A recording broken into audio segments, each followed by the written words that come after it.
நாம் நேற்று வரைக்கும் பார்த்த ஒரு விஷயம் அப்படின்னு பார்த்தீங்கன்னா, ஈஸ்வரனை பற்றின ஒரு விஷயங்கள் தான் நம்ம பார்த்துட்டு இருந்தோம். ஈஸ்வரன்கிறது அவர் சர்வ வியாபகத்துவமாக இருக்கிறாரு அப்படின்னா, அவர் நமக்குள்ளாரையும் இருக்கத்தான் செய்யணும். அவர் வெளியில் தேடி அலைஞ்சிட்ருக்கிறோம் அப்படின்னா, நம்மளுடைய ஜீவசக்தி வந்து விரயமாகி நம்ம நசிஞ்சு போகிறதுக்கான ஒரு விஷயமா தான் அங்கே இருக்குது. 2வது வெளியில் தேடி அலைஞ்சதில் யாருமே வந்து ஈஸ்வரனை பார்த்தது கிடையாது. ஏன்னா ஈஸ்வரன்கிறது நமக்குள்ளார இருக்கக்கூடிய ஒரு பொருளாக இருக்குது. அதை நம்ம உள்ளுக்குள்ளார போய் தேடினா மட்டும்தான் அது கிடைக்கக்கூடிய ஒரு விஷயமாவும் இருக்குது. அப்படி தான் அனுபவஸ்தர்கள் வந்து தேடி கண்டுபிடிச்சு ஈஸ்வரனுடைய அடையாளம் இப்படிப்பட்டதாக இருக்குது அப்படிங்கிறத நமக்கு அந்த பிரதிபலிப்பாக, அதாவது பிரதிபிம்பமாக நம்ம கோவில்கள் எல்லாம் பிரதிஷ்டை செய்யப்பட்டுள்ள அந்த உருவமாக அவங்க வந்து வச்சுருக்குறாங்க. அப்போ நாம் இது ஒரு நாள் வரைக்கும் நம்ம வெளியில் தேடிட்டு இருந்தோம். இப்போ தான் வந்து ஈஸ்வரன்கிறது நமக்குள்ளார இருக்குது அப்படிங்கிறதையும் சாமி வந்து இங்கே சொல்லிகிட்ருக்கிறாரு. அப்போ ஈஸ்வர மதம் அப்படின்னு சொல்லி வரும்போது நம்முடைய சக்தியை உள்ளுக்குள்ளார நிலைநிறுத்துறது மட்டுமே தான் ஈஸ்வர மதமாக இருக்க முடியும். அதை வெளியில் விட்டு செலவு பண்ணிகிட்டு இருந்தோம் அப்படின்னா நாம் நிரீஸ்வர மதத்தை சார்ந்தவராக இருப்போம் அப்படிங்கிறதையும் சாமி குறிப்பிட்டிருந்தார். அதில் கடைசியாக சீடன் வந்து இதெல்லாம் கேட்டதுக்கப்புறம் ஒரு கேள்வி கேட்குறாரு. அந்த ஈஸ்வர சக்தியை வெளியே விடாமல் எப்படி நான் அதை உள்ளுக்குள்ளாரே நிறுத்துறது? அந்த மார்க்கத்தை எனக்கு காண்பித்து கொடுக்கும்படி நான் வேண்டி கேட்டுக்கிறேன் அப்படின்னு சொல்லி அவர் வந்து கேட்குறாரு. அப்போ இதுதான் வந்து அவர் முன்னமே கேட்ட கேள்விக்கான ஒரு இது. அந்த மார்க்கங்கிறது ஈஸ்வர சக்தியை வெளியில் விடாமல் நிலைநிறுத்துகிற ஒரு விஷயந்தான் அவர் எதிர்பார்த்தது. இப்போ அதைத்தான் வந்து இப்போ மறுபடியும் கேட்டிருக்கிறாரு. அப்போ சாமி கேட்குறாரு, அப்படின்னா அந்த மார்க்கத்தை காண்பித்து கொடுக்குறவர் யாராக இருக்க முடியும்? ஒரு விஷயத்தை நம்ம போய் கேட்குறோம் அப்படின்னா அது இதுதான் அப்படின்னு சொல்லக்கூடிய ஒரு அனுபவஸ்தர் இருக்கணும். அவர் இந்த இடத்துக்கு போயிட்டு வந்தவராக இருக்கணும். அதுக்கான வழி தெரிஞ்சவராக இருக்கணும். அவர் தான் வந்து அதை காமிச்சு கொடுக்க முடியும். அப்படிப்பட்டவர் நமக்கு யாராக இருக்க முடியும் அப்படின்னா அது குருவாக தான் இருக்க முடியும். அவரை தான் நம்ம அனுபவஸ்தர், அவர் தான் நமக்கு வழிகாட்டி அப்படின்னு சொல்லி நாம் குறிப்பிட்டு சொல்லிகிட்ருக்குறோம். அப்போது அந்த குரு அப்படின்னு சொல்லக்கூடிய ஸ்தானத்தில் யார் இருக்காங்களோ அவங்க தான் நமக்கு அந்த மார்க்கத்தை காண்பித்து கொடுக்கக்கூடியவராக இருக்க முடியும். அப்படி ஒரு குரு யாராக இருக்க முடியும் அப்படின்னா, இப்போ இறைவன் தான் நம்மளை வழி நடத்திட்டு இருக்கிறாரு. இறைவன் தான் நாம் என்ன பண்ணணும்னு சொல்லி இங்கே செய்விக்கிறாரு அப்படிங்கிற ஒரு நம்பிக்கை நமக்குள்ளார இருக்குது. அப்போ இறைவன் தான் அவருக்கான இருப்பிடத்தை நமக்கு காமிச்சு கொடுக்க முடியும். அவருடைய உதவி இல்லாமல் அது நடக்காது அப்படிங்கிற ஒரு தீர்மானமும் நமக்குள்ளார இருக்கும். அப்படி தான் சீடனும் சொல்கிறார். ஈஸ்வரன் தான் எனக்கு குருவாக இருந்து அவருடைய இருப்பிடத்தை காண்பித்து கொடுக்கணும் அப்படின்னு சொல்லி அவர் சொல்கிறார். அப்போ ஈஸ்வரன் தான் குருவாக இருக்க முடியும் அப்படிங்கிறதையும் சீடன் வந்து சொல்கிறார். சாமி சொல்கிறாரு, இல்லை, ஈஸ்வரன் எந்த காலத்திலும் குருவாக இருக்க முடியாது. காரணம் என்னென்னா, அவர் வந்து நாம ரூபாதிகள் இல்லாமல் அவர் சர்வ வியாபகத்தோடு அவர் இருக்கக்கூடிய ஒரு ஆள் அப்படின்னு சொல்லி நாம் ஏற்கனவே நம்ம சொல்லிட்டு தான் இருந்தோம்.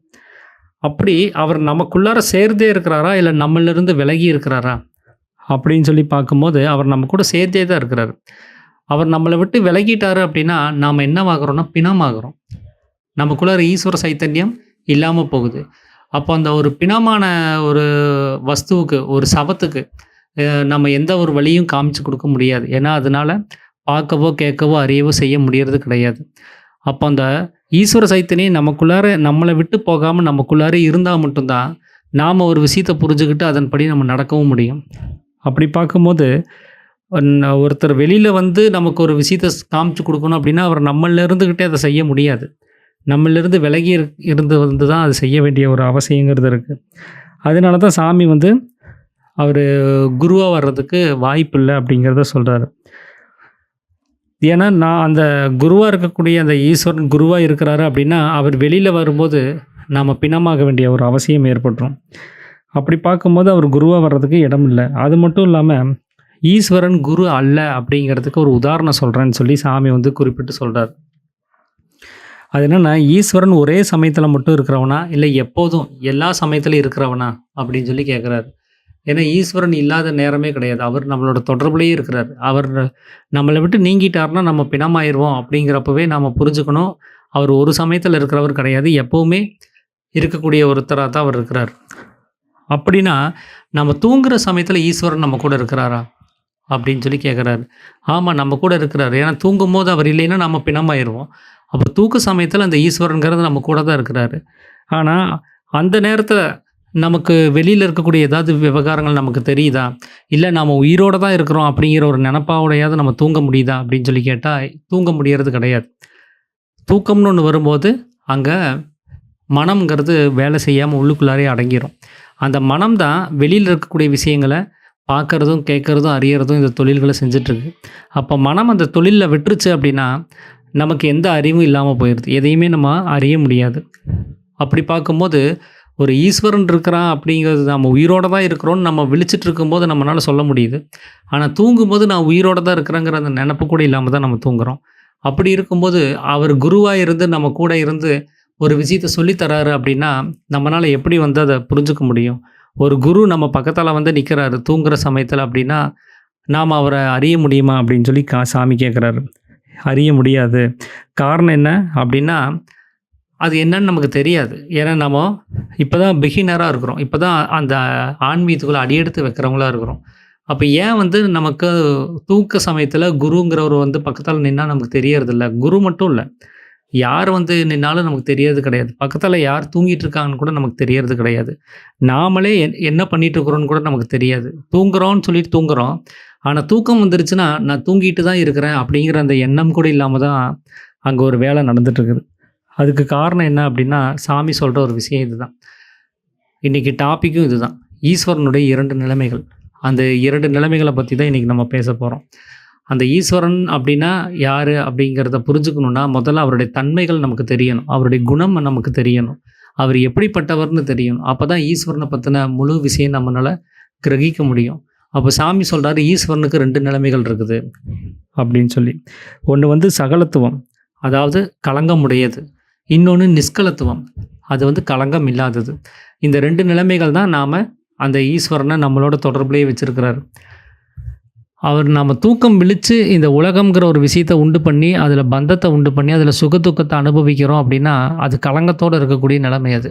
அதுக்கு பேர் சகலத்துவம் அப்படின்னு பேரு. அந்த குணத்தோட அவர் வேலை செய்றாருன்னு அர்த்தம். அதே தூக்க சமயத்தில வெளி விவகாரங்கள்லாம் விட்டுட்டு, அகங்காரம், மனசு, இந்த உலகம், நான்கிற நிலைமை இது எதுவுமே இல்லாம, அந்த சலனம் இல்லாம அமைதியா இருக்கக்கூடிய ஒரு நிலைமை. அது களங்கம் இல்லாத நிலைமை. அதுக்கு பேர் நிஷ்கலத்துவம்னு பேரு. இப்படி தான் இறைவன் வந்து 2 குணாதிசயத்தோட இங்க செயல்பட்டுட்டு இருக்கிறாரு. நாம் அவர உணரணும்னா இந்த 2 நிலைமையில ஏதோ ஒரு நிலைமையில நம்ம இருப்போம்னு அர்த்தம். அப்போ தூக்க சமயத்திலயும் அவர் இருக்கவே செய்றாரு. ஆனா சைலன்ட்டா களங்கம் இல்லாம அமைதியா இருக்கிறாரு. நம்ம விழிச்சதுக்கப்புறம் களங்கத்தோட அவர் இருக்கிறாரு. அதனால தான் இங்க வெளி உலகம்ங்கிற விஷயம் எல்லாமே வந்து உண்டாகுது. அப்போ எப்போ ஈஸ்வரனுக்கு சகலத்துவம் சம்பவிக்குதோ, அந்த களங்கமுள்ள தன்மை அப்படிங்கிறது சம்பவிக்குதோ, அப்போ அவருக்கு விகாராதிகள் உண்டாகுது. விகாரம்னா எண்ணம்னு அர்த்தம். அப்போ எண்ணங்கள் உற்பத்தி ஆகுது. அப்பதான் அவரு படைத்தல், காத்தல், அழித்தல் அப்படிங்கிற தொழில்கள அவர்னால செய்ய முடியும். இப்போ களங்கம் இல்லாத தன்மையில தூக்க சமயத்துல நம்மனால எதையும் படைக்கவோ, காக்கவோ, அழிக்கவோ செய்ய முடியறது கிடையாது. இதெல்லாம் விழிப்புன்னு ஒரு நிலைமை உண்டாகணும். களங்கம் அப்படின்னு சொல்லக்கூடிய நிலைமை உண்டாகணும். அப்பதான் இந்த 3 தொழில்களுக்கும் வேலையே. அது ராகத்து வேஷாதிகளா இருக்கக்கூடிய அந்த விருப்பு வெறுப்பு உடையவனாகவும் அவரு களங்கத்தோட இருக்கும்போது அமையறாரு. தூங்கும்போது நமக்கு அந்த விருப்பு வெறுப்பெல்லாம் கிடையாது. நமக்கு ஒரு பிடிக்காத ஒரு பொருள நம்ம வாயில வச்சா கூட நம்ம பாட்டுக்கு பேசாம சாப்பிட்டுருவோம். நமக்கு பிடிக்காதவரு, அவர் நம்ம கூட பக்கத்துல நமக்கு தெரியாம வந்து நம்ம தூங்குனதுக்கப்புறம் படுத்துட்டாரு அப்படின்னா, நம்ம மேல கை, கால் போடுறாருன்னா கூட நமக்கு தெரியறது கிடையாது. கீழ் ஜாதின்னு சொல்லி தள்ளி வைக்கக்கூடிய ஒருத்தர விழிச்சிட்டோம்னா, அவன தூரம் நிறுத்து 70, 80 அடி அப்படின்னு சொல்லக்கூடிய அளவுக்கு ஒரு விரோதம் அவங்களோட நமக்கு இருக்கும். ஒரு ஒத்துறவு கொள்ளாத அளவுக்கு ஒரு நிலைமை நமக்குள்ளார இருக்குது அப்படின்னா, தூக்க சமயத்தில நீங்க அவன வந்து பக்கத்தாலேயே படுக்க வச்சா கூட நமக்கு தெரியறது கிடையாது. அப்ப இந்த விருப்பு வெறுப்பெல்லாம் களங்கத்தோட இருக்கக்கூடிய நிலைமையில தான் இருக்குது. களங்கம் இல்லாத நிலைமையில அந்த ராகத்துவேஷம் அப்படின்னு சொல்லக்கூடிய விருப்பு வெறுப்பெல்லாம் இல்ல. ராகம் அப்படின்னா விருப்புன்னு அர்த்தம். துவேஷம் அப்படின்னா வெறுப்புன்னு அர்த்தம். அந்த விருப்பு வெறுப்பு அப்படிங்கிற முதலைய பெரும் வியாதிகள்னு சொல்லி இதுக்கு முன்னாடியே அவர் வந்து குறிப்பிட்டிருப்பார். அந்த பெரும் வியாதிகள் எப்போ உற்பத்தி ஆகுதுன்னா, களங்கத்தோட நாம் இருக்கக்கூடிய நிலைமையில தான் அது உற்பத்தி ஆகுது. அப்போ ஈஸ்வரனுக்கு எப்போ நிஷ்கலத்துவம், அதாவது களங்கமில்லாத தன்மை எப்போ உண்டாகுதோ, அப்போ ஈஸ்வரன் வந்து நிர்குணன் ஆகிறார், குணம் இல்லாதவர் ஆகிறார். அப்போ நிர்குணம் இல்லாம, விகாரம் இல்லாம, இந்த படைப்பு, காத்தல், அழித்தல் அப்படின்னு சொல்லக்கூடிய இந்த 3 தொழில்களும் இல்லாம, விருப்பு வெறுப்பு இல்லாம, அப்படி ஒரு தன்மையில் தான் அவர் இருக்கிறாரு. அதனால் இதெல்லாம் எங்கேருந்து உண்டாகுது அப்படின்னா, தனக்குள்ளாரது தான் இந்த 2 நிலைமையும் உண்டாகுது. நாம் இருந்தால் தான் இந்த 2 நிலைமை விழிக்கிறதுக்கும், தூங்குறதுக்கும் 2 நிலைமைகள் நமக்கு உண்டாகுது. ஒரு பிணத்துக்கு வந்து இது எதுவுமே இல்ல. அங்க கலங்கத்தன்மையும் இல்ல, களங்கம் இல்லாத தன்மையும் கிடையாது. அந்த 2 நிலைமையும் இல்லாம தான் பிணம்ங்கிறது இருக்கு. அப்ப அந்த பிணத்துக்கு இல்லாம போனதுக்கு காரணம் என்னன்னா, அதுக்குள்ள ஈஸ்வர சைத்தன்யம் இல்லாதது தான். அதனால தான் இந்த 2 நிலைமைகளும் ஈஸ்வர சைத்தன்யம் உள்ள ஆட்களுக்கு மட்டுமே அது உண்டாகுது. நம்ம உயிரோடு இருக்கும்போது மட்டுமே கலங்கத்துவமும், நிஷ்கலங்கத்துவமும் இருக்கக்கூடிய இந்த 2 நிலைமைகளும் அங்க மாறி மாறி உண்டாயிட்டே இருக்குது. அப்போ ஒரு பிணத்துக்கு ஈஸ்வர சைத்தன்யம் இல்லாதனால தான் இந்த நிலைமைகள்லாம் அதுக்கு கிடையாது. அப்போ ஈஸ்வர சைத்தன்யம் நமக்குள்ளார இருக்கும்போது மட்டும்தான் இந்த 2 நிலைமைகளும் இருக்குது. அப்போ ஈஸ்வர சைத்தன்யம் வந்து நமக்குள்ளாரே லயிச்சு அது வெளியில் போகாமல் இருக்கிற தன்மை தான் நிஷ்கலம் அப்படின்னு சொல்லக்கூடிய களங்கம் இல்லாத தன்மையாக ஆகுது. தூக்க சமயத்தில் நமக்குள்ளார இருக்கக்கூடிய சக்தி அது வெளியில் வியாபிக்காமல் இருக்குது. மனம் தான் வெளியில் சக்தியாக வியாபிக்கிறது. அப்படி வெளியில் வியாபிக்கக்கூடிய அங்கே மனம் என்ன பண்ணுதுன்னா, வேலை செய்யாமல் உள்ளுக்குள்ளாரே இருக்குது. அது வேலை செய்ய ஆரம்பிச்சிருச்சுன்னா அது வெளியில் போயிடும். ஏன்னா அதுக்கு உள்ளுக்குள்ளார வேலை கிடையாது. அது மனம் வேலை செய்யணும் அப்படின்னா அதுக்கு வெளி அப்படின்னு சொல்லக்கூடிய இந்த உலகம் தேவை. அதில் தான் பார்க்கவும் கேட்கவும் அறியமா இருக்கக்கூடிய இந்த 3 தொழில்களை அது செய்யவே வேண்டிய அவசியம் ஏற்படும். அது உள்ளே வந்துருச்சுன்னா அதுக்கு வேலையே கிடையாது. அது அமைதியாக களங்கம் இல்லாத தன்மையில் பேசாமல் இருக்கும் அந்த மனம்ங்கிறது. அப்போ அந்த ஜீவனுக்கு வந்து எந்த ஒரு களங்கமும் கிடையாது. அது அந்த தூக்க சமயத்தில் இருக்கக்கூடிய ஒரு நிலைமையில் அது அமைதியாக இருக்கும். முழிச்சிருச்சுன்னா அந்த ஜீவன் தான் மனமாக வெளிப்பட்டு வெளியில் போகிறது. அது வெளியில் போகிறது வெறும் மனசுனா அது மனசுன்னு ஒரு பொருள் மட்டும் கிடையாது. அது ஜீவன் தான் வெளியில் போகுது. அதுக்கு ஒரு தன்மை மாறுது. அது ஜீவன்னு சொல்லும்போது அதனுடைய குணம் வேறு, அதனுடைய தன்மை வேறு. அது மனமாக மாறி போகும்போது வேறொரு தன்மையில் மாறி போகும்போது அந்த தன்மைக்கு தகுந்தபடி ஒரு பெயரை சூட்டுறோம். அதுக்கு தான் மனசுன்னு சொல்லி பெயர் வைக்கிறோம். அப்படி அந்த ஜீவன்கிறது அது சலித்து போகக்கூடிய தன்மையில் கலங்கப்பட்டு அசைவோடு வெளியில் போகக்கூடிய தன்மையில் இருக்கும்போது அதுக்கு மனம்னு பேர். அப்படி அது மனமாக வெளியில் வியாபிக்கும் போது தான் இந்த தொழில்கள்லாம் உண்டாகிறதுக்கு ஒரு வாய்ப்பு உண்டாகுது. அது அந்த தொழில்கள் இல்லாமல் அது உள்ளுக்குள்ளாரே அடங்கி இருக்கும்போது அது ஒரு பரிசுத்தமான ஒரு ஆத்மாவாக அது அமைதியாக இருக்கக்கூடிய ஒரு நிலைமையாக இருக்கும். அதுக்கு சாமி ஒரு உதாரணம் சொல்கிறார். என்னென்னா, ஒரு கொடிய சித்தம் கொண்ட மனிதன் அப்படின்னு ஒருத்தர் குறிப்பிடுறாரு.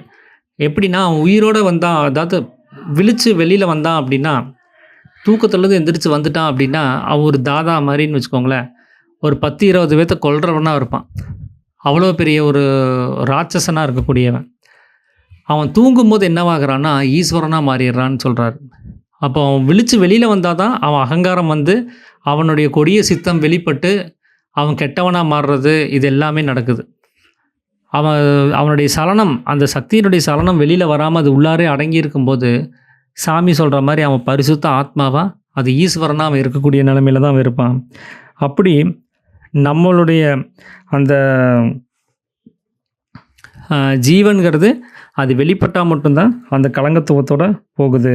அப்போ அவனுக்கு வந்து எந்த ஒரு களங்கமும் இல்லாமல் அது உள்ளுக்குள்ளார அமைதியாக இருக்கும்போது அவன் வந்து ஒரு அகங்காரம் பிடிச்சவன், அவன் இந்த கொடும் செயல் செய்கிறவன் அப்படின்னு அவனை சொல்ல முடியாது.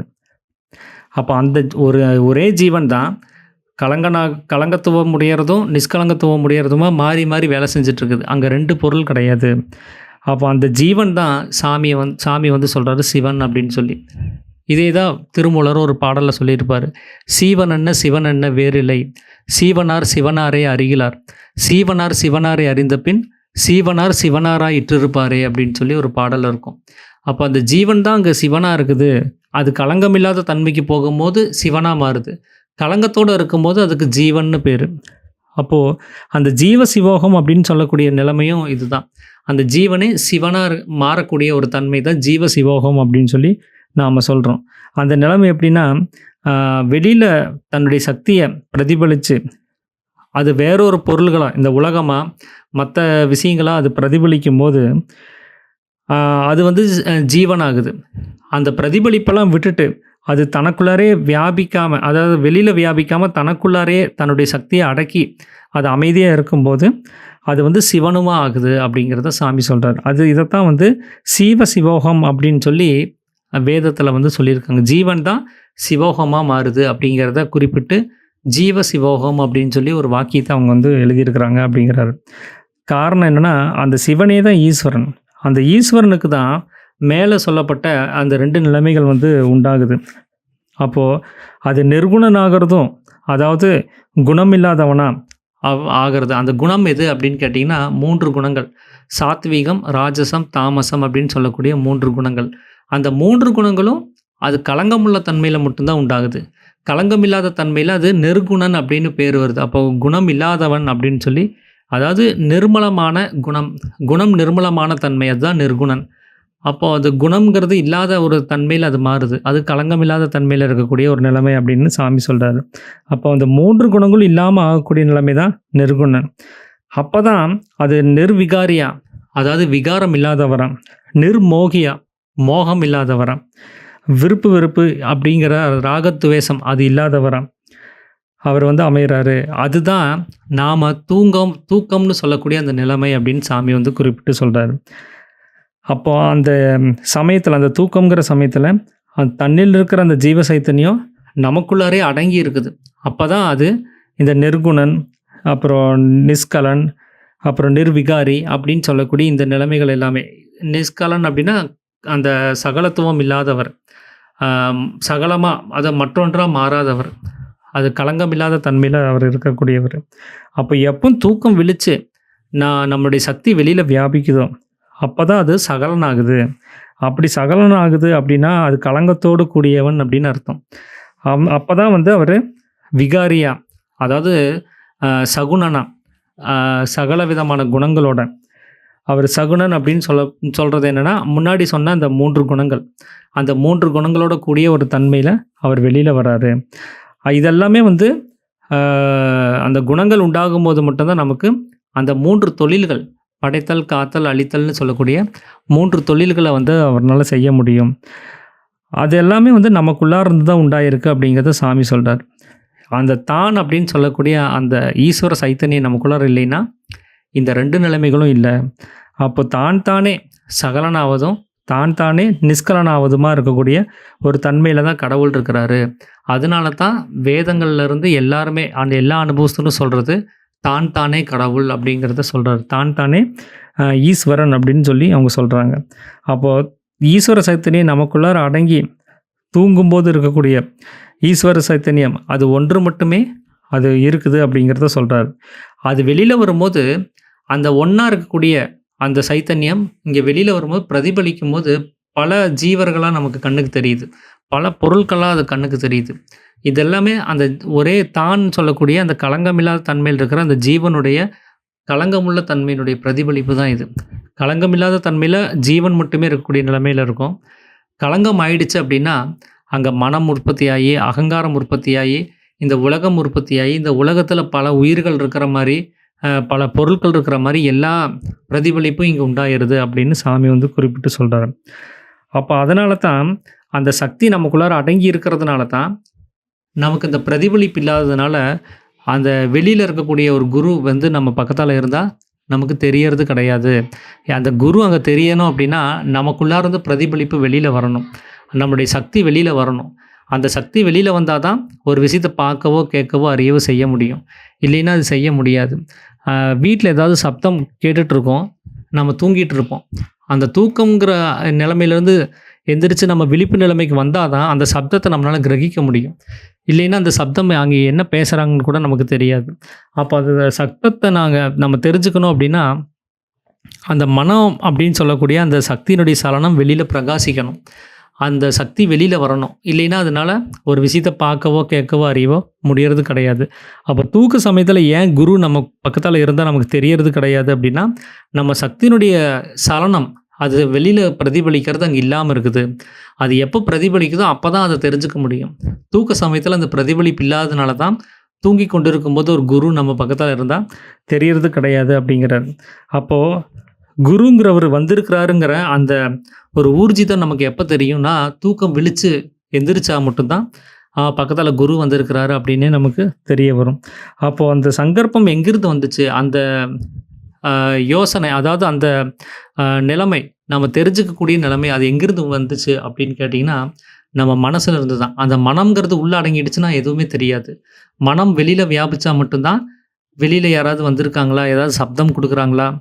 அப்படிங்கிறத நம்ம தெரிஞ்சுக்க முடியும். அப்போ இதெல்லாம் வந்து எங்கேருந்து உண்டாயிருக்குன்னா, நம்மிலிருந்து தான் உண்டாயிருக்கு. அப்போ நாம தூக்க சமயத்துல நாம இல்லையா அப்படின்னு கேட்டா நாம இருக்கிறோம். அப்போ நம்ம இல்லாம போகும்போது என்னாகும்? நம்ம செத்து போகிற நிலைமை உண்டாயிரும். அப்போ நம்மிலிருந்து உண்டாயிருக்குது அப்படின்னா, தூக்க சமயத்தில் நம்ம இருக்கவே செய்றோம். ஆனா அப்பவும் ஏன் நம்மளால தெரிஞ்சுக்க முடியல? அப்படின்னு சொல்லி நம்ம இங்கே கேள்வி கேட்க வேண்டியதாக இருக்குது. அப்போ அந்த சங்கற்பம், அந்த விழிப்பு நிலைமையில இருக்கக்கூடிய அந்த அறியிற தன்மை, அது எங்கிருந்து உண்டாயிருக்குது அப்படின்னா, ஜீவன்லேருந்து அப்படின்னு சொல்லி நம்ம யோசிச்சா கூட, தூங்கும்போது அங்க ஜீவன்கிறது இருக்கவே செய்யுது. அங்க ஜீவன் இல்லைன்னா நம்ம செத்து போயிடுறோம். அப்போ ஜீவனும் இருக்குது. ஆனா அப்பவும் நமக்கு அந்த தன்மையை நம்ம உணர முடியாமல் இருக்குது. அப்போ எப்போ அந்த ஜீவன்லேருந்து மனம்ங்கிறது ஒன்று உற்பத்தி ஆகுதோ, அப்போ மட்டும்தான் நாம ஒரு விஷயத்த தெரிஞ்சுக்க முடியும். அப்போ ஒரு விஷயத்த பார்க்கறதும், கேட்கறதும், அறியறதுக்கும் காரணமா இருக்கிறது மனம் தான். வெறும் ஜீவன் மட்டுமே இருந்தா அத தெரிஞ்சுக்க முடியாது. நம்ம கருவறையில கர்ப்ப பாத்திரத்தில நம்ம இந்த உடம்பும், இந்த ஜடமா இருக்கக்கூடிய உடம்போட தான் நம்ம இருந்தோம். ஆனா அங்க நமக்கு உலகம் கிடையாது. அப்போ நமக்கு எதுவுமே அங்க தெரிஞ்சுக்கிறதுக்கான ஒரு வாய்ப்பு இல்லாம போகுது. எப்போ மனம்ங்கிறது உற்பத்தி ஆகுதோ, அப்பதான் நம்மனால ஒரு விஷயத்த தெரிஞ்சுக்க முடியும். அதனால தான் சாமி சொல்றாரு, தூக்க சமயத்துல ஜீவன் இருக்குது. ஆனாலும் நமக்கு ஏன் தெரியல அப்படின்னா, அந்த ஜீவனுக்கு ஒரு விஷயத்த தெரிஞ்சுக்கிறதுக்கான அந்த யுக்தி கிடையாது. அதனால அது முடியாது. அது தெரிஞ்சுக்கணும்னா அதுக்கு மனம் வேணும். அந்த மனம்ங்கிற அந்த தன்மையில இருந்தா மட்டும் தான் அந்த ஜீவனால அத கிரகிக்க முடியும்.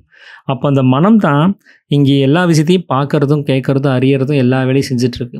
மனம் உள்ள அடங்கிடுச்சுன்னா, எதுவுமே பார்க்க முடியாது, கேட்க முடியாது, அறிய முடியாது. மனம் வெளிப்பட்டா மட்டும் தான் இது எல்லாமே நடக்குது. அப்போ இதுக்கு எல்லாத்துக்கும் அடிப்படையா இருக்கக்கூடியது மனம் தான். அப்போ அந்த சங்கற்பம், நாம குரு பக்கத்துல வந்திருக்கிறாரு அப்படிங்கிற ஒரு நிலைமைய அனுபவிச்சோம். அது எங்கிருந்து உண்டாயிருக்கு அப்படின்னா, நம்ம மனசுல இருந்து தான் உண்டாயிருக்கு. மனம் வெளிப்படலைன்னா, அங்க குரு வந்திருக்கிறது நமக்கு தெரிஞ்சிருக்காது. அப்போ மனம்னு ஒண்ணு இல்லைன்னா, எதுவுமே கிடையாது. நம்மளால எதையுமே தெரிஞ்சுக்க முடியாது. அப்போ அந்த மனம் தான் நமக்கு குரு அப்படிங்கிறத சாமி சொல்றாரு.